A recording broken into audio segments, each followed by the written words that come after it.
عليكم ورحمة الله وبركاته. وعليكم السلام. إن الحمد لله نحمده ونستعينه ونستغفره ونؤمن به ونتوكل عليه ونعوذ بالله من شرور أنفسنا ومن سيئات أعمالنا. من يهده الله فلا مضل له ومن يضلله فلا هادي له.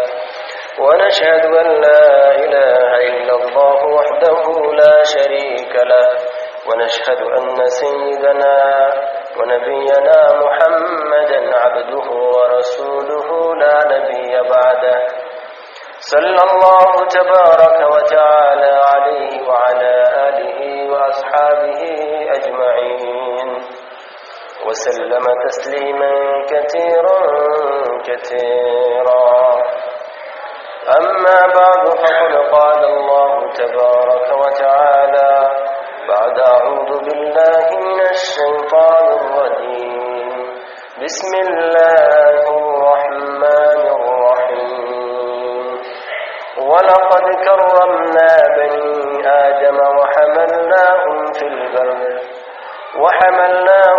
البر والبحر ورزقناهم من الطيبات وفضلناهم على كثير ممن خلقنا تفضيلا.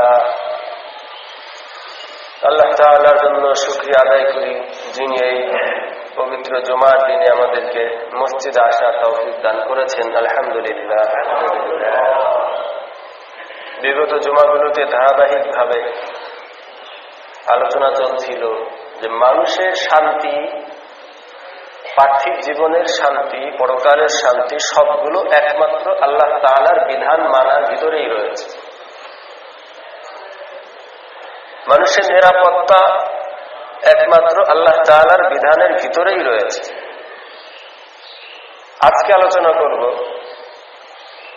যে মানুষের মান মর্যাদা, ইজ্জত ইত্যাদির হেফাজতের ব্যাপারে আল্লাহ তাআলা কি সব আইন প্রণয়ন করেছেন।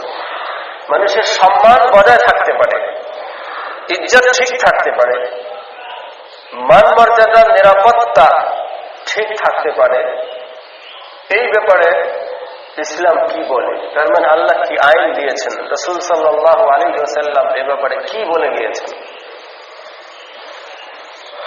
আপনাদের সামনে আমি সূরা ইসরার ৭০তম আয়াত তেলাওয়াত করেছি।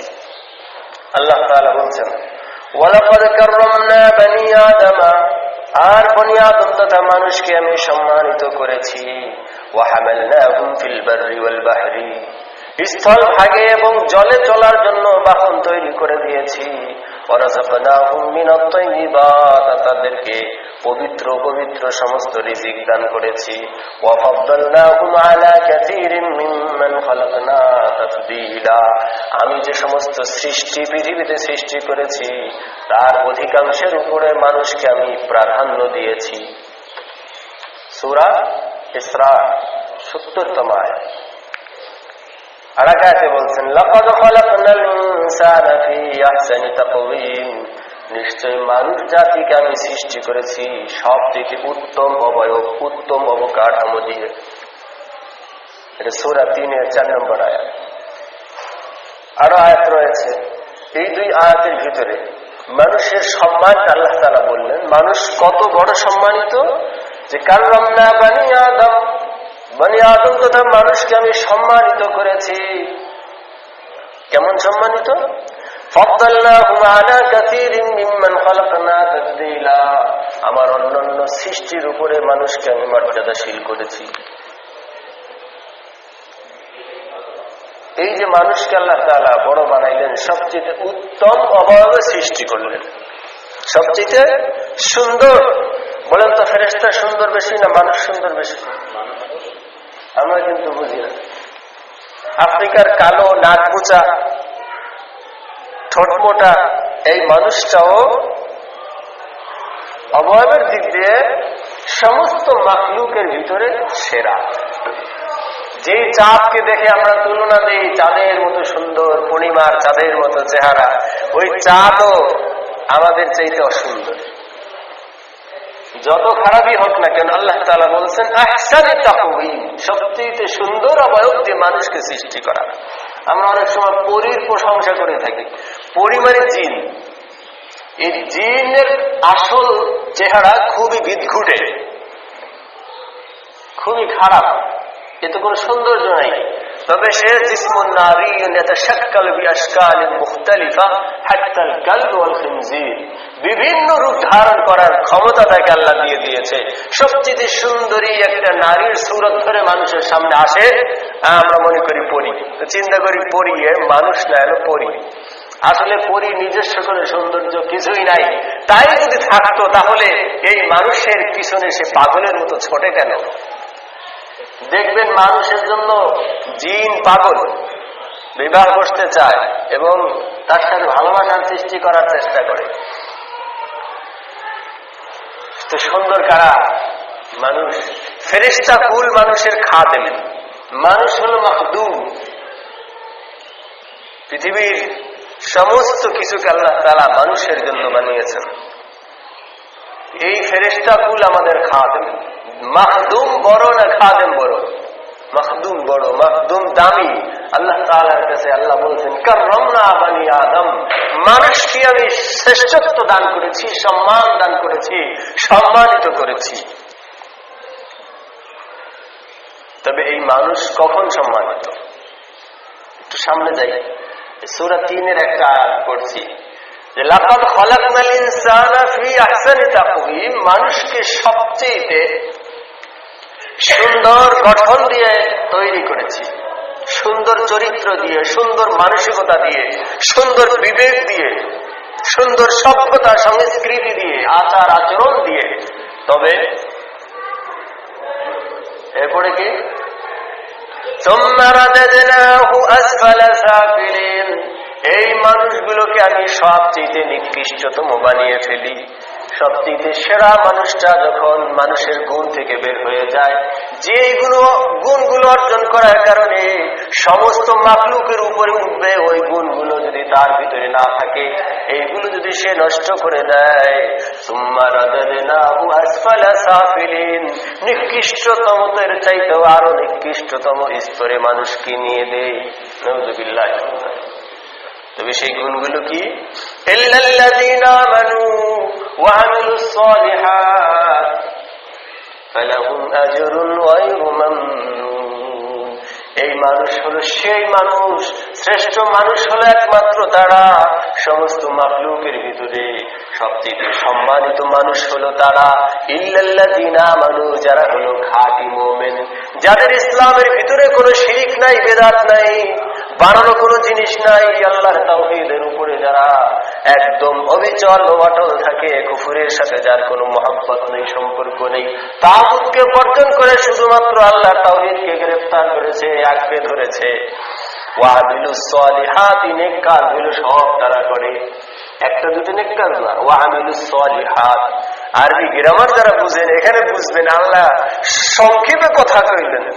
ওয়া আমিলুস সালিহাত, এর ভিতরে আল্লাহ ভরে দিলেন। আর সালিহাত শব্দটা ১ নম্বরে বহুবচন, ২ নম্বরে শুরুতে আলিফ লাম আছে, তার মানে হলো মারিফা, পরিচিত। এর অর্থ হলো সমস্ত নেক কাজগুলো করলো। সমস্ত ফাসিক মার্কা মুমিন হইলে হবে না। কেমন মুমিন হইতে হবে? আমিলুস সালিহাত, আল্লাহর বলা নবীর দেখানো সমস্ত নেক কাজগুলো যথাসাধ্য করবে, যতটা করার তৌফিক আছে ততটা করবে, হায়াতে যতটা সুযোগ পায় ততটা করবে, গাফলতি করবে না, ছাড়বে না। নেতার ভয়ও ছাড়বে না, নেত্রীর ভয়ও ছাড়বে না, দলের বিপক্ষে হওয়ার কারণেও ছাড়বে না, গোষ্ঠীর বিপক্ষে হওয়ার কারণেও ছাড়বে না, ব্যক্তির বিপক্ষে যাওয়ার পরেও ছাড়বে না, রাষ্ট্রের বিপক্ষে হওয়ার পরেও ছাড়বে না। আমিলুস সালিহাত, নেক কাজগুলো সব করবে। এমন মুমিন যদি হয়, সেই হবে সবচেয়ে উঁচা। আল্লাহ তাআলা সবচেয়ে সম্মানিত করলেন কাদেরকে? ঈমানটা ঠিক, কোন শিরিক নাই, বিদআত নাই, কাফেরের সাথে কোনো সম্পর্ক নাই। ২ নম্বরে আমলটা ঠিক। কেমন আমল? আমিলুস সালিহাত, আল্লাহর বলা এবং রাসূলের দেখানো সমস্ত নেক কাজগুলো যারা করে। তবে মাঝে মাঝে ২-৪টা গুনাহ খাতা হয়ে যায়, তওবা করে যদি ঠিক করে নেয় সেটা ভিন্ন। এই সম্মানিত মানুষ হিসেবে কিয়ামতে আল্লাহ দরবারে হাজিরা দেওয়ার সেই তৌফিক আল্লাহ আমাদেরকে দান করুন। মানুষ সবচেয়ে সম্মানিত, এই সম্মানটা বজায় থাকবে কিভাবে? এক নম্বরে তার ঈমান যদি বজায় থাকে, ঠিক না বেঠে? দুই নম্বরে সম্মানিত মানুষ সম্মানিত থাকবে যতক্ষণ পর্যন্ত তার নেক আমলগুলো ঠিক থাকবে। নেক আমল যতটুকু পরিমাণ সে ছেড়ে দিবে ততটুকু অসম্মানিত হয়ে যাবে। আমরা খুব মজা পাই যে আমরা বলি আশরাফুল মাখলুকাত মানুষ, আরে তুমি তো কুকুরের চাইতেও খারাপ হইতে পারো, শুকুরের চাইতেও খারাপ হইতে পারো। আমি বললাম না, আল্লাহ বলে দিয়েছেন উলাইকা কাল্লানামি বাল হুম আদাল উলাইকা হুমুল গাফিলুন। আল্লাহ বলছেন এমন কিছু মানুষ রয়েছে বিবেক থাকার পরেও তারা ভালো জিনিস চিন্তা করে না, চোখ থাকার পরেও ভালো জিনিস তারা দেখে চিনতে পারে না, কান থাকার পরেও ভালো জিনিস শুনে তারা বুঝতে পারে না, অন্তর থাকার পরেও ভালো জিনিস তারা গ্রহণ করতে পারে না। তারা কারা? উলাইকা কাল্লানাম, এরা হলো সব পশুর মতো, শিয়াল কুকুরের মতো, শুকুরের মতো, জানোয়ারের মাঝখানে আর এর মাঝখানে কোনো পার্থক্য নাই। আল্লাহ আরো একটু সুন্দর করে বললেন বালহুম আদাল্লু, এই ধরনের মানুষগুলো যারা সত্যিকারে মুমিন নয়, নেক কাজগুলো করে না, হক বোঝার চেষ্টা করে না, শোনার আগ্রহ দেখায় না, এই মানুষগুলো হলো ওই পশুর চাইতেও আরো নিকৃষ্ট। তাহলে সবচেয়ে সম্মানিত করে তৈরি করেছেন তুমি আশরাফুল মাখলুকাত, কিন্তু শর্ত আছে। শর্ত যখন তোমার কাছ থেকে চলে যাবে, তুমি আর শ্রেষ্ঠ মানুষ থাকবে না, তখন তুমি ওই শুকর কুকুর বিড়ালের চাইতেও নিকৃষ্টতম হয়ে যাবা, ঠিক না ভাই? আল্লাহ তাআলা উলাইকা কাল্লানাম, এরা সব চতুষ্পদ জন্তুর মতো, বাল হুম আদাল্লু, বরং এর চাইতেও আরো নিকৃষ্ট। যার ঈমান নাই, যার আমল নাই, মানুষ বলে সে নিজেকে পরিচয় দিতে পারবে না। বনি আদম বলার অধিকার তার নাই। ইয়াকুলুনা কামা তাকুলুল আনআম ওয়ান নারু মাসওয়াল লাহুম। আর আল্লাহ বলছেন এমন এক শ্রেণীর মানুষ রয়েছে যাদের ভিতরে আল্লাহর হুকুম নাই, নবীর সুন্নাত নাই। তারা কেমন? ইয়াকুলুনা, খায় কাল্লানামি, পশু পাখির মতো। ইয়াকুলুনা কামা তাকুলুল আনআম, এমন ভাবে তারা ভোগ বিলাস করে যেমন ভাবে পশু পাখি করে। কেমন যেন দুনিয়ায় তারা শুধু ভোগ বিলাসের জন্যই এসেছে, সামাজিক কোনো দায়িত্ব নাই, রাষ্ট্রীয় কোনো দায়িত্ব নাই, ব্যক্তি জীবনের দায়িত্বগুলো পর্যন্ত থেকে তারা গাফেল থাকে। ওয়ান নারু মাসওয়াল লাহুম, এই শ্রেণীর মানুষগুলো এক সময় যখন মরবে সরাসরি তাদের ঠিকানা হবে জাহান্নাম। তাহলে কি হইল? মানুষ হওয়ার পরেও, আশরাফুল মাখলুকাতের এই শ্রেণীর অন্তর্ভুক্ত হওয়ার পরেও, ওই বনি আদম হওয়ার পরেও, যাদেরকে আল্লাহ নিজে বলছেন আমি সম্মানিত করেছি, যাদের ব্যাপারে সূরা ৩-এর ভিতরে বলেছেন সবচেয়ে উত্তম চরিত্র, উত্তম অবকাঠামো, অবয়ব দিয়ে আমি সৃষ্টি করেছি, তারাও কি হতে পারে? সুম্মা রাদাদনাহু আসফালা সাফিলিন, একদম নিকৃষ্টতম বানিয়ে দিতে পারে। কে বানান? আমরা হয়ে যাচ্ছি তাই। আল্লাহ স্পষ্ট বলেই দিলেন এইভাবে থাকবা, আশরাফুল মাখলুকাত থাকবা, এইভাবে থাকবা, সবচেয়ে সম্মানিত থাকবা, তোমার ঠিকানা হবে জান্নাত। সমস্ত কিছু হবে তোমার খাদেম, তুমি হবে মাখদুম, ফেরেশতা কুল পর্যন্ত তোমার খেদমতের জন্য 24 ঘন্টা দাঁড়ায় থাকবে। হুকুম করার পরে একটুও কোনো কাল বিলম্ব না করে তোমার যা বলছো, যা চাচ্ছ তাই তারা করবে, ঠিক না বেঠি? বলবেন খাইতে চাই, খাবার নিয়ে হাজির, পান করতে চাই, পানীয় নিয়ে হাজির, উঠতে চাই, বাহন হয়ে সামনে রেডি হয়ে যাবে, আপনি উঠবেন, চলতে চান, বাহন হয়ে রেডি হয়ে যাবে, আপনি চলবেন, যা বলবেন তাই শুনবে, এক সেকেন্ডও তারা দেরি করবে না। এই ফেরেশতাদের মাখদুম হওয়ার জন্য গুণ কয়টা? 1 নম্বরে আমানু, 2 নম্বরে আমিলুস সলিহাত, নেক কাজগুলো করতে হবে, পাকা ঈমান থাকতে হবে। এটা যার ভিতরে নাই সে কি মানুষ? সে কি পশুর চাইতেও নিকৃষ্টতম? আমার কথা না, আল্লাহ তাআলার কথা। মানুষকে কে বানিয়েছেন? সম্মানিত কে করেছেন? এটাই আল্লাহ বললেন ওয়ালাকাদ কাররামনা বনি আদম, বনি আদম তথা মানুষ জাতিকে আমি শ্রেষ্ঠত্ব দান করেছি, সম্মানিত করেছি। লাকাদ খালাকনাল ইনসানা ফি আহসানি তাকওয়িম, মানুষ জাতিকে সবচেয়ে সুন্দর অবকাঠামো দিয়ে আমি তৈরি করেছি।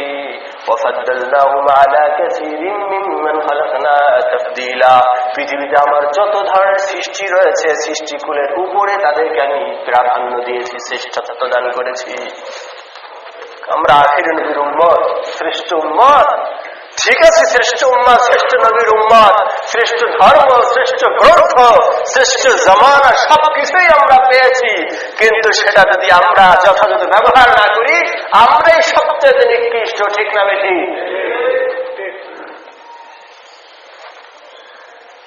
এই মানুষের সম্মান কিভাবে নষ্ট হয়? মানুষের ঈমান যতটা কমে সম্মান ততটা কমে। দুনিয়ায় মন্ত্রী হইতে পারেন, প্রেসিডেন্ট হইতে পারেন, জজ ব্যারিস্টার হতে পারেন, তামাম জিন্দেগির পুরা দুনিয়ার মোড়ল হতে পারেন, ভিতরে ঈমান নাই, তাহলে সম্মান নেই। ঈমান নাই, সম্মান নাই। ঈমানদারের জন্য সমস্ত মাখলুকাত দোয়া করতে থাকে আর দোয়া করতে থাকে। যাই হোক, আজকে বলতে চাচ্ছি, সম্মানগুলিও মানুষ নষ্ট করার চেষ্টা করে। মানুষের ইজ্জতের উপরে হামলা হয় নাকি হয় না? ইফতিজিং কিসের উপরে হামলা? সম্মানের উপরে হামলা। এই বিষয়গুলো, অপবাদ, গীবত ইত্যাদি সমস্ত কিছু বন্ধ করার ব্যবস্থা ইসলাম রেখে দিয়েছে। আল্লাহ ব্যবস্থা করেছেন এই সম্মানিত, যাদেরকে আমি মওলা সম্মানিত করেছি, এই মানুষের সম্মান ইজ্জত আবরু নিয়ে যারা হামলা করবে, কমানোর চেষ্টা করবে, আক্রমণ করবে, তাদের শাস্তি বিধান রেখেছেন। আমাদের সমাজেও তো আছে, কোনটা কার্যকরী আমরা তো দেখছি। সরকারের পর সরকার পরিবর্তন হচ্ছে, সংবিধানকে বারবার পরিবর্তন কাটছাট করা হচ্ছে, নতুন নতুন আইন প্রণয়ন করা হচ্ছে। মানুষের সম্মানের উপরে হামলা কমছে না বাড়ছে? আরো বাড়তেছে। আপনারা দেখেন, ডিজিটাল বাংলাদেশের বর্তমানের ইতিহাস, আগের অ্যানালগ বাংলাদেশের ইতিহাস, এটা আরো খারাপ। সামনে যতদিন পর্যন্ত আমার এই কোরআনকে প্রতিষ্ঠিত করা না হবে, ততদিন পর্যন্ত সমস্ত তন্ত্র মন্ত্র ভুলায় যদি মানুষকে খাওয়ানো হয়, এই ইজ্জত, জান, মাল সমস্ত কিছুর উপরে যে আক্রমণ চলছে, এটা কমতে থাকবে না বাড়তেই থাকবে? বাড়তেই থাকবে। মুসলমানরা ফিরে আসো, মুসলমানরা ফিরে আসো, তোমার সেই নবীর সোনালী সেই খেলাফত ব্যবস্থা আবার কায়েম করো, তাহলে একমাত্র শান্তি পেতে পারো। মানুষের সম্মান ইজ্জত রক্ষার জন্য আল্লাহ তাআলা 1 নম্বরে জারি করলেন, কোন নারীর উপরে যদি কেউ অপবাদ দেয়, জিনার অপবাদ দেয়, নারীর উপর হোক পুরুষের উপরই হোক, এখানে একটা বিধান রেখেছেন, ওয়াল্লাযীনা ইয়ারমুনাল মুহসানাত, সতী সাধ্বী নেককার নারীদের বিরুদ্ধে যারা জিনার অপবাদ দেয়, সুম্মা লাম ইয়াতু বিআরবাতি শুহাদা, এরপরে 4 জন চাক্ষুষ দেখেছে এমন সাক্ষী হাজির করতে না পারে, ফাজলিদুহুম 80 জালদাতান, তাদের প্রত্যেককে 80টা করে দোররা মারো। অপবাদ দিলাম, প্রমাণ নাই, তুমি দেখো নাই, কমপক্ষে 4 জন সাক্ষী হাজির করতে পারো নাই, আল্লাহ বলছেন তোমার শাস্তি হবে। কারণ এই লোকটার বিরুদ্ধে তুমি এমন অপবাদ দিয়েছ, এটা যদি প্রমাণিত হতো সে 80টা দোররা দিত। কতগুলি? 80। এই জন্য সেই 80 এখন প্রমাণ না করার কারণে, প্রমাণ করতে ব্যর্থ হওয়ার কারণে তোমাকে খেতে হবে। ওয়ালা তাকবালু লাহুম শাহাদাতান আবাদা, আর এই মানুষগুলো সাক্ষ্য কোনোদিন গ্রহণ করা হবে না, চির মিথ্যাবাদী হিসেবে তারা সাব্যস্ত হয়ে যাবে। ওয়াউলাইকা হুমুল ফাসিকুন, তারাই হলো সত্যিকারের ফাসিক। একজন নারীর বিরুদ্ধে অপবাদ দিয়ে তুমি চলে যাবা? আমাদের সমাজে এগুলি আছে না নাই? বানায় বানায় পর্যন্ত বলা হয় যে অমকের অমকে এই দেখেছি, এই দেখেছি, এই শুনেছি। খবরদার, অপবাদ এত সহজ নয়। 80টা দোররা মারা হবে, চির ফাসিক হিসেবে সমাজে ঘোষণা দিয়ে দেওয়া হবে, তোমার কোন সাক্ষ্য আর কোনদিন ইসলাম গ্রহণযোগ্য হবে না। কত বড় শাস্তি এটা! কিন্তু এটা আমার সমাজে আছে? কিছুই নেই। আজকে ইফটিজিং এর মামলা নিয়ে যদি কোথাও যাওয়া হয়, থানায় অথবা র্যাবের কাছে, যেখানেই হোক, উল্টা ওখানে গিয়ে আরো ইফটিজিং এর শিকার হতে হয়। যারা মামলা দিতে যায় তারাই আরো হেনস্থা হতে থাকে, তাদের অধিকার তো দূরের কথা, বরঞ্চ যারা ওইদিকে ইফতিজার, যারা ধর্ষক, যারা এর ইজ্জত লুণ্ঠন করেছে, তাদেরকে আশ্রয় দেওয়ার চেষ্টা করা হয়। টাকা আর মামুর জোরে, দলের জোরে, ঠিক না ঠিক? কোথায় ইসলাম আর কোথায় আমাদের সমাজ?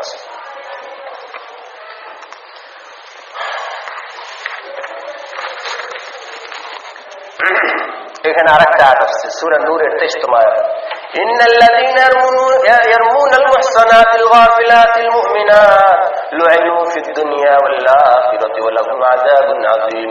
নিশ্চয় ওই সমস্ত মানুষ যারা নেককার নারীদের, সচ্চরিত্রা সরল মনা নারীদের বিরুদ্ধে জিনার অপবাদ দেয়, লুইনু ফিদ দুনিয়া ওয়াল আখিরাহ, এটা যদি মিথ্যা অপবাদ হয়ে থাকে দুনিয়া আখিরাত উভয় জগতে তাদের উপরে অভিশাপ।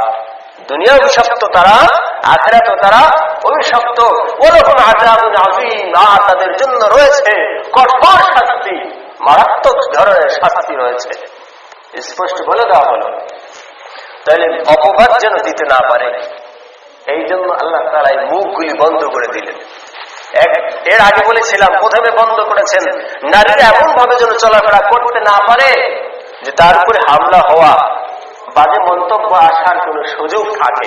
এমন ভাবে সে ঘরের ভিতরে থাকবে আর এমন ভাবে রাস্তায় প্রয়োজনে বের হবে যে তাকে স্বাভাবিকভাবে চেনাও যাবে না, কোন কষ্ট দেওয়া হবে না, এমন ভাবে থাকতে হবে। 1 নম্বর শর্ত। এটা থাকার পরেও যদি কোনো লাভপট, যদি কোনো কুচক্রী মহল তার ইজ্জতের বিরুদ্ধে কোনো কিছু অপবাদ লাগাতে চায়, আল্লাহ তাআলা বললেন তাকে ধরো, সাক্ষী চাও, কমপক্ষে 4 জন সাক্ষী যদি দিতে না পারে তাহলে তাকে 80টা দৌড় মারো, এবং দুনিয়া আখিরাতে তার শাস্তির ঘোষণা দিয়ে দিলেন। কারো পক্ষে আর সাহস হবে যদি ঈমান থাকে এই কাজ করা? কোনোদিনও নয়। 2 নম্বরে গীবত, মানুষের পরনিন্দা। ব্যাস একটু শুনছে এটা ছড়াইতে থাকে, একটু সামান্য কিছু শুনছে ছড়াইতে থাকে, এরকম। ইয়া আইয়ুহাল্লাযীনা আমানু ইজতানিবু কাসীরাম মিনাজ-যন্ন ইন্না বা'দাজ-যন্নি ইসম ওয়া লা তাজাসসু ওয়া লা ইয়াগতাব বা'দুকুম বা'দা। হে মুমিনগণ, অনেক ধারণা থেকে তোমরা বিরত থাকো, কারণ নিশ্চয় এমন কিছু ধারণা রয়েছে যা মারাত্মক ধরনের পাপ। ওয়ালা তাজাসসু, আর তোমরা গোয়েন্দাগিরি করে মানুষের দোষ খোঁজার চেষ্টা করো না। দেয়ালে কান লাগায় রাখে, দেখি কি বলে শুনি। গোয়েন্দাগিরি করে করে মানুষের দোষ ত্রুটি খোঁজা হচ্ছে। আল্লাহ বলছেন লা তাজাসসু, এইরকম দোষ ত্রুটি খোঁজার জন্য গোয়েন্দাগিরি করো না, লুকোচুরি করে তাদের দোষ খোঁজার চেষ্টা করো না। ওয়ালা ইয়াগতাব বা'দুকুম বা'দা, একজন আর একজনের পরনিন্দা করো না। আইয়ুহিব্বু আহাদুকুম আন ইয়াকুলা লাহমা আখিহি মাইতা, তোমাদের কেউ কি চায় তার মরা ভাইয়ের গোশত খাবে? এটা কেউ চায়? আপনার ভাই মারা গেছে, ক্ষুধা লাগলো, তার গোশত খাইলেন? আস্তাগফিরুল্লাহ। আল্লাহই বলছেন ফাকারিহতুমুহু, তোমরা প্রত্যেকেই এটাকে ঘৃণা করো, আপন ভাইয়ের গোশত কেউ খাইতে চাও না। অতএব আত্তাকুল্লাহ, আল্লাহকে তোমরা ভয় করো। ইন্নাল্লাহা তাওয়াবুর রহিম, নিশ্চয় আল্লাহ তাআলা তওবা কবুলকারী এবং দয়ালু। সূরা হুজুরাতের 12 নম্বর আয়াতে বললেন পরনিন্দা করো না, মানুষের গীবত শেখার করো না, দোষ ত্রুটিগুলো খুঁজে খুঁজে বের করার কোনো চেষ্টা করো না।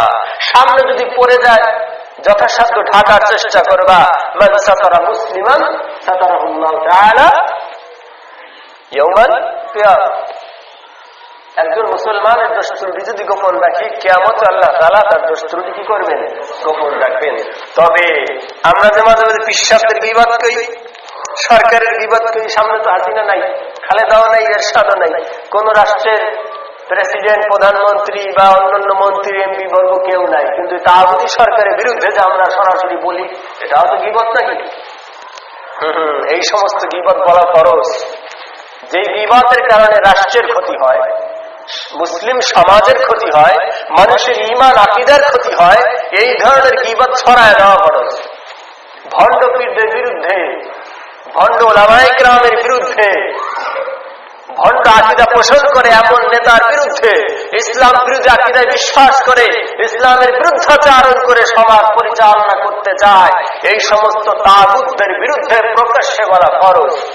ঠিক আছে না নাই? খবরদার, এটাকে গীবত মনে করবেন না। রাসূল সাল্লাল্লাহু আলাইহি ওয়াসাল্লাম সহ সমস্ত নবীরা কি করতেন? এগুলি বলতেন না? কোরআনে বলা নেই? কাফিরদের বিরুদ্ধে কোরআনে বলা নেই? তাদের সমস্ত গুণ সম্পর্কে গুণ মানে দোষ ত্রুটিগুলি আল্লাহ তাআলা কোরআনে উল্লেখ করে দিয়েছেন। অমুক কাফের, অমুকেই করে সমস্ত কিছু বলে দিয়েছেন। মুনাফিকরা গোপনে গোপনে যা লুকিয়ে রেখেছিল আল্লাহ তাআলা সব কিছু প্রকাশ করে দিলেন। এটা কি গীবত বলবেন? ইসলাম বিরোধী, রাষ্ট্র বিরোধী যদি হয় সেটা প্রকাশ করতে হবে। সেটা কি করতে হবে? প্রকাশ করে দিতে হবে। আল্লাহ এখন বলবেন রাষ্ট্র বিরোধী তবে ইসলামের পক্ষে, এমন কথা যেরকম আমাদের কথাগুলো এই রাষ্ট্রের বিরুদ্ধে যায়। রাষ্ট্রের তো না, এই রাষ্ট্র পরিচালনা করে যে তাগুতি শক্তি তাদের বিরুদ্ধে যায়, কিন্তু কথাগুলো ইসলামের, কথাগুলো আল্লাহর, কথাগুলো কোরআন এবং হাদিসের, কথাগুলো মুহাম্মদুর রাসূলুল্লাহ সাল্লাল্লাহু আলাইহি সাল্লামের। এই কথাগুলো আপনাকে আমানত হিসেবে গোপন রাখতে হবে, ঠিক না বেঠিক? এটা দাওয়াত হিসেবে ছড়াতে হবে, গীবত হিসেবে নয়, বিচারের জন্য নয়, অভিযোগের জন্য নয়, দাওয়াত হিসেবে ছড়াবো, আরো মানুষের কানে পৌঁছাবো। তবে এমন মানুষের কানে নয় যে সে ব্যবস্থা নেই এই নিয়তে, খবরদার, তাহলে আপনি হয়ে যাবেন তাগুতের আউলিয়া, তাগুত হয়ে যাবেন। আল্লাহ তাআলা আমাদেরকে বুঝদান করুক। দ্বীনের কথা এক নম্বরে আমরা বুঝি না, দুই নম্বরে শুনছি, এরপরও শোনার চেষ্টা করি না, শুনে তার বিরোধিতা করি। কত নম্বর স্তরে চলে গিয়েছি আমরা, ধ্বংসের কোথায় আছি আমরা, পথভ্রষ্টতার কোথায় আমরা রয়েছি। এই গীবত সম্পর্কে একটা হাদিস রয়েছে, ইয়াকুমুল গীবা ফাইনাল গীবাত আশাদ্দু মিনাজ জিনা। আল্লাহ নবী সাল্লাল্লাহু আলাইহি ওয়াসাল্লাম বলেছেন যে তোমরা গীবত থেকে বেঁচে থাকো, কারণ গীবত জিনার চাইতেও মারাত্মক। জিনার শাস্তি কেমন তা তো আমরা জানি, যে জীবিত অবস্থা যদি প্রমাণিত হয় অথবা সে যদি স্বীকার করে নেয় তাহলে কি হবে? অবিবাহিত মানুষ যদি হয় তাহলে 80টা টুকরা মারা হবে, আর যদি বিবাহিত হয় পাথর নিক্ষেপ করে করে তাকে নিঃশেষ করে দেওয়া হবে, আমৃত্যু তার উপরে পাথরের বর্ষণ চলতে থাকবে। এমন মারাত্মক গুনাহ, আর গীবত তার চেয়েও মারাত্মক গুনাহ। তাহলে এইটার শাস্তি কত বড় একমাত্র কে জানেন? আল্লাহ তাআলা জানেন।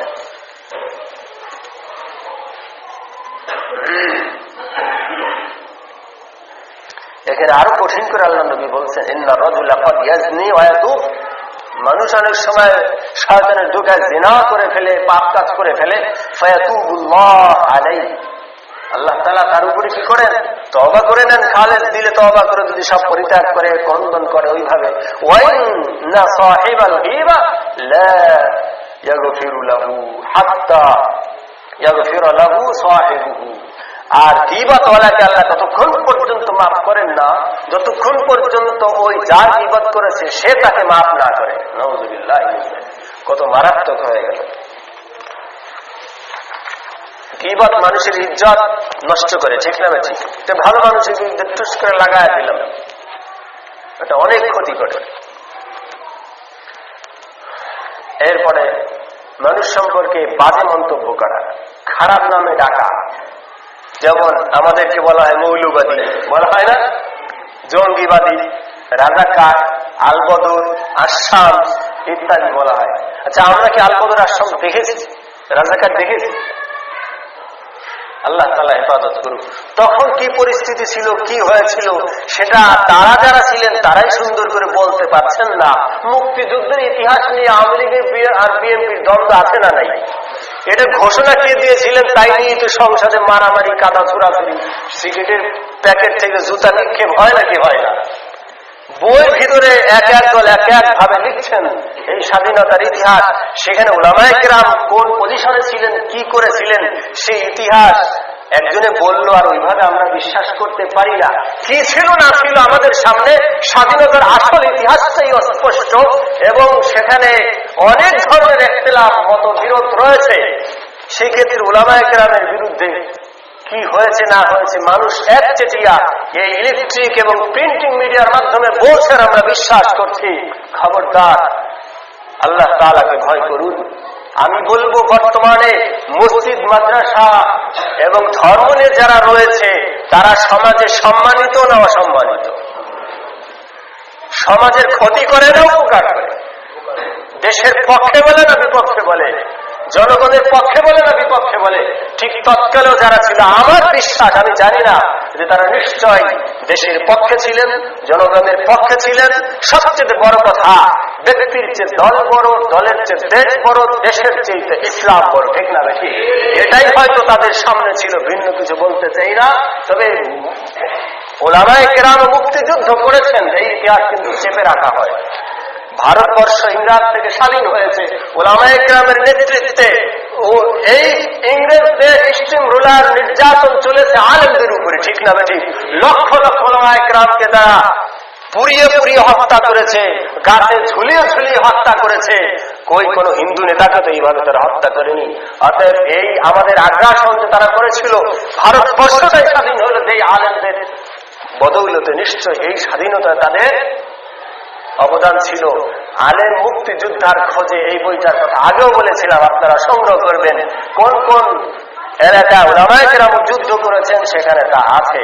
বর্তমানে আলেমরা সমাজের জন্য উপকারী, তখনও ছিলেন উপকারী, এটাই আমার বিশ্বাস। পরিস্থিতি শুরু আর শেষ ভিন্ন। স্বাধীনতার বিরোধী কথা বলে এমন কোন আলেম এখন খুঁজে পান? আগের পরিস্থিতি পরের পরিস্থিতি অনেক ভিন্ন, বোঝা যায় না। এজন্য বলছি, আলেমদের প্রতি বিরূপ ধারণা নেবেন না। আল্লাহ তাআলা এই ব্যাপারে স্পষ্ট বলছেন, ইয়া আইয়ুহাল্লাযীনা আমানু, ও হে মুমিনগণ, লা ইয়াসখার কওমুম মিন কওমিন, তোমাদের মধ্যে কোন গোষ্ঠী আর এক গোষ্ঠীর উপরে যেন কি না করে, বিদ্রুপ না করে, খোঁটা না দেয়, ছোট করতে না চায়। আসা ইয়াকুনু খায়রাম মিনহুম, বাস্তবে যারা খোঁটা দিচ্ছে, বিদ্রুপ করছে, নিকৃষ্ট ভাবছে, তাদের চাইতে তারা উত্তম হইতে পারে। ওয়ালা নিসাউম মিন নিসা, কোন নারী জাতি অন্য নারীর জন্য এরকম অপবাদ না দেয় এবং তাদেরকে বিদ্রুপ করার চেষ্টা না করে। আসা ইয়াকুননা খায়রাম মিনহুন্না, যারা গালি দিচ্ছে, নিন্দা করছে, হয়তো তারাই তাদের চাইতে উত্তম হতে পারে। ওয়ালা তালমিজু আনফুসাকুম ওয়ালা তানাবাজু বিল আলকাব, আর তোমরা একে অপরের নিন্দা করো না এবং তোমরা একে অপরকে মন্দ উপনামে দেখো না। বিসাল ইসমুল ফুসুক বাদাল ঈমান, ঈমানের পরে মন্দ নাম কতই না নিকৃষ্ট। ওয়া মান লাম ইয়াতুব ফাউলাইকা হুমুজ জালিমুন, পিছনে যা কিছু করেছো বোঝো নাই, পরনিন্দা করতা, অন্যকে খারাপ ভেবে তোমরা ডাকতা, ফাউলাইকা হুমুজ জালিমুন, যদি এরপরে তওবা না করো তারাই হবে আসল জালেম। সূরা হুজুরাতের 11 নম্বর আয়াতে বললেন যে কোন গোষ্ঠী আর এক গোষ্ঠীর উপরে নিজেদের প্রাধান্যতা যেন বলার চেষ্টা না করে। আমাদের দেশে আছে কিন্তু, চৌধুরীরা খুব উঁচা আর অমুকরা খুব নিচা, এরকম আছে না? নাই, এরকম করা যাবে না। আমরা বলি বরিশালেরা খারাপ, নোয়াখালীরা ভালো, নোয়াখালীরা খারাপ, বরিশালেরা ভালো। এই যে জেলা বাই জেলা, জাতি বাই জাতি, গোষ্ঠী বাই গোষ্ঠী, আমাদের ভিতরে যেই একটা উঠানামা, ইজ্জতের সম্মান আর এগুলির কম বেশি আমরা করে থাকি, গালিগালাজ দিয়ে থাকি, মন্দভাবে একটু দেখে থাকি, নিকৃষ্ট ধারণা তাদের প্রতি করে থাকি, আল্লাহ নিষেধ করছেন বাস্তবিক পক্ষে তারা উত্তম হতে পারে, ঠিক না বেঠিক? আসলে উত্তম অনুত্তম কিসের ভিত্তিতে? ইন্না আক্রামাকুম ইনদাল্লাহি আতকাকুম, কোন বংশের কারণে নয়, জেলার কারণে নয়, দলের কারণে নয়, রাষ্ট্রের কারণে নয়, শিক্ষার কারণে নয়, মানুষের সম্মান একমাত্র তাকওয়ার ভিত্তিতে মাপতে হবে। তার সম্মান তত বেশি যার তাকওয়া যত বেশি, আল্লাহকে যে যত বেশি মানে, নেক আমল যে যত বেশি করে সেই সম্মানিত, ঠিক না বেঠিক? কোন বংশ কাজ হবে না। কুরাইশ বংশে কাফের ছিল নাকি ছিল না? হ্যাঁ, কুরাইশ বংশের মানুষ জাহান্নামে যাবে নাকি যাবে না? খবরদার। রাসূল সাল্লাল্লাহু আলাইহি ওয়াসাল্লাম যে বংশ থেকে এসেছেন, রাসূলের উপর যারা ঈমান আনে নাই তারা সবাই মুশরিক, ঠিক না বেঠিক? সবাই বদ্দিন, সবাই বদ্দিন। আল্লাহ নবীকে বলা হয়েছে এদের জন্য আপনি দোয়াও করবেন না। আবার কইছে ইন তাস্তাগফির লাহুম ৭০ মাররা, ৭০ বারও যদি দোয়া করেন আমি আল্লাহ তা কবুল করব না। নবীকে বলা হচ্ছে আপনার বংশের যারা আপনার উপর ঈমান আনে নাই তাদের পক্ষে আপনি ইস্তেগফার করবেন না। যদি ৭০ বারও করেন, শুনে না, আমি আল্লাহ তা গ্রহণ করব না।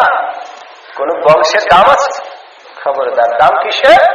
ঈমানের, তাকওয়ার। ওই হাবশা, ওই নিগ্রো, ঠোঁট মোটা, কালো কুশরি, নাক বুসা গোলাম ইবনে গোলাম বিলাল রাদিয়াল্লাহু তাআলা আনহু মসজিদে নববীর মুয়াজ্জিন হয়ে গেছে। রাসূল সাল্লাল্লাহু আলাইহি ওয়াসাল্লামের সাথী হয়ে গেছে। কিভাবে? ঈমানের বদৌলতে। ঠিক না বেশি? এই জন্য ইসলাম লা ফারকা বাইনাল আহমারি ওয়াল আসওয়াদ, এখানে কালো আর সাদা, কৃষ্ণাঙ্গ শ্বেতাঙ্গ, ওয়ালাল ফুকারা ওয়ালাল মাসাকিন, ধনী গরিব, বংশ, সম্পদ, কোন কিছুর মাঝখানে পার্থক্য করে না, সবাই এক ঈমানের বদৌলতে। ঠিক না বেশি? ইন্নামাল মুমিনুনা ইখওয়া, ধনী হইল গরিবের ভাই, কালো হইল সাদার ভাই, যে কোনো বংশের হোক ভাই ভাই। নামাজের কাতারের দিকে খেয়াল করে দেখি, পাশাপাশি দাঁড়ায় যাচ্ছে, কোনো ব্যবধান আছে? এই ব্যবধান ইসলাম পছন্দ করে না। 3 নম্বরে, সন্দেহ সংশয়যুক্ত জিনিস থেকে মুক্ত থাকতে হবে। বিভিন্ন সন্দেহ ইত্যাদি আমরা করে থাকি। এখানে একটা দীর্ঘ হাদিস অনুবাদ করে দিই। নুমান বিন বশীর রাদিয়াল্লাহু তাআলা আনহু থেকে বর্ণিত, তিনি বলেন, রাসূল সাল্লাল্লাহু আলাইহি সাল্লামকে আমি বলতে শুনেছি যে হালাল বিষয় স্পষ্ট, হারাম স্পষ্ট, আর হালাল আর হারামের মাঝে সন্দেহযুক্ত কিছু জিনিস রয়েছে, অধিকাংশ মানুষ জানে না সেই জিনিসগুলো কি। সুতরাং যে তা ছেড়ে দিবে সেই তার ধর্মকে বাঁচাবে, সম্মানকে পবিত্র রাখবে, আর যে তার মধ্যে লিপ্ত হয়ে যাবে অচিরেই সে হারামের ভিতরে লিপ্ত হয়ে যাবে। যেমন কোন ব্যক্তি সংরক্ষিত এলাকার সীমানা ঘেঁষে পশু চড়াচ্ছে, তা সীমানার মধ্যে প্রবেশ করে জেনে রাখো প্রত্যেক বাদশার একটি সংরক্ষিত এলাকা রয়েছে, আর আল্লাহ তাআলার সংরক্ষিত এলাকা হচ্ছে হারাম বিষয়গুলো। তিরমিজি শরীফের 1205 নম্বর হাদিস। এখানে কি বুঝলেন? হালালগুলো স্পষ্ট করে দেওয়া হয়েছে কোরআন হাদিসের মাধ্যমে, হারামগুলো স্পষ্ট করে দেওয়া হয়েছে। কিছু জিনিস রয়েছে হারাম না হালাল দোটানায় থাকি আমরা। ঠিক না বেশি? আল্লাহর নবী তাই বললেন, অধিকাংশ মানুষ জানে না এটা হালালের অন্তর্ভুক্ত নাকি হারামের অন্তর্ভুক্ত। এই জিনিসটাই ছেড়ে দিতে হবে। ওমর ফারুক রাদিয়াল্লাহু তাআলা বলেছেন, দা মা ইউরিকা মা ইলা মা লা ইউরিক, যে জিনিস তোমার সন্দেহযুক্ত সেটা ছেড়ে দাও, যেটার ভিতরে সন্দেহ নাই সেটা তুমি করো। এই বিভিন্ন সুদী কারবারে জড়ায় দেয়, কেউ বলে যায়, কেউ বলে না যায়, কেউ বলে সুদ, কেউ বলে সুদ না। এক্ষেত্রে আমরা মানবো কোনটা? খবরদার, কঠিন ফতোয়াটাই মানতে হবে। যে বলছে সুদ তারটাই মানবো, যে বলছে এটা হারাম তারটাই মানবো। কারণ এর আগে উদাহরণ দিয়েছিলাম, একটা বদলার ভিতরে মনে করেন পানি আছে, একজন বলছে পাক পানি, আর একজনে বলছে না, একটু আগে কুকুরে এখান থেকে খেয়েছে। কোনটা মানতে হবে? পরেরটাই মানতে হবে। কারণ আল্লাহ না করুক যদি ওটাই হয়ে থাকে তাহলে তো উপায় নেই, ভিন্ন বাণীর ব্যবস্থা করতে হবে। ব্যবসা বাণিজ্যের ক্ষেত্রে, লেনদেনের ক্ষেত্রে বিশেষ করে সতর্ক থাকতে হবে। স্পষ্ট হালালগুলোই শুধুমাত্র করব, আর হারামগুলো বর্জন করব।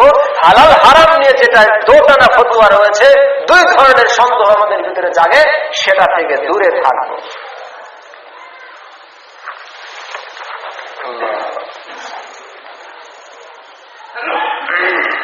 এখানে হযরত ইবনে উমর রাদিয়াল্লাহু তাআলা আনহু বলেন, লা ইয়াবলুগুল আবদু হাকীকাতাত তাকওয়া হাত্তা ইয়াদা মা হাকা ফিস সাদরি। তিনি বলেন, বান্দা ততক্ষণ পর্যন্ত তাকওয়া উচ্চ শিখরে পৌঁছতে পারে না যতক্ষণ না সে সন্দেহযুক্ত জিনিসগুলো পরিত্যাগ না করে। এই সমাজে সন্দেহযুক্ত জিনিস আছে না নাই?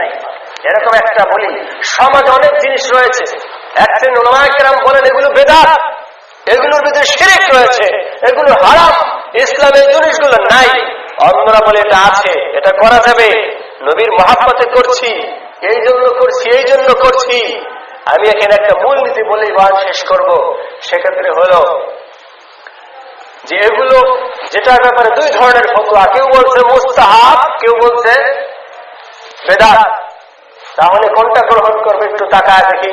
মুস্তাহাবের স্তর শরীয়তে এই সম্পর্কে আল্লাহ জিজ্ঞাসা করবেন না। মুস্তাহাব এটা যদি কেউ করে, সহি নিয়তে যদি করে, রিয়া সুমায় লোক দেখানো ইত্যাদি যদি না থাকে, তাহলে শর্ত সাপেক্ষে এটা যদি কবুল হয়, বোনাস কিছু সওয়াব বান্দা পাইতে পারে। আর না করলে কোনো জবাবদিহিতা নাই, কোনো ক্ষতি নাই। আর বেদাত জিনিস কি? এটা যদি কেউ করে তাহলে আল্লাহর নবী বলছেন হাউজে কাউসারের পানি থেকে সে বঞ্চিত হবে, সে জাহান্নামে যাবে, সে আমার সুপারিশ পাবে না। কুল্লু দালালাতিন বিদআহ ওয়া কুল্লু বিদআতিন ফিন্নার। সমস্ত নবাবিষ্কৃত জিনিস, সেটা ধর্মের নামে হোক, নবীর জন্য হোক, আল্লাহর জন্য হোক, ইসলামের জন্য হোক, মসজিদের জন্য হোক, সেটা কি বেদাত। আর এই বেদাত গুলো নিয়ে সবাই জাহান্নামে। নাউযুবিল্লাহি মিন যালিক। আমার সমস্ত নেক কাজ উপেক্ষা করে বেদাত করার কারণে আমি জাহান্নামে যাব। তাহলে এই কাজগুলো করা উত্তম না ছাড়া উত্তম?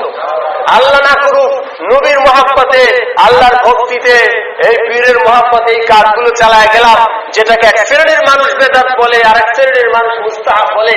বোনের সওয়াবের আশায় এটা যদি আমি করি, কবুল হইলে কিছু সওয়াব পাইতে পারি। বাস্তবে যদি বেদাত হয়ে থাকে, একটু বোনাস আনতে গিয়ে আমার আসল সালা আম সব গেছে, ঠিক না ঠিক? অতএব সমাজে বোনাস সওয়াবের উদ্দেশ্যে মিলাদ, কিয়াম, ঈদ মিলাদুন নবী, ইফতিকার, মাজার, এই পিশাবদের কাছে যত বেদাত রয়েছে এইগুলো থেকে আমরা দূরে থাকবো তো ইনশাআল্লাহ। আল্লাহ তাআলা তৌফিক দান করুন। বোনাসের আশায় আসল হারায়েন না, বোনাসের আশায় বেতন হারায়েন না, তাহলে মাহরুম হয়ে জাহান্নামে যেতে হবে। আল্লাহ আমাদেরকে সঠিক জিনিস বুঝে আমল করার তৌফিক দান করুন।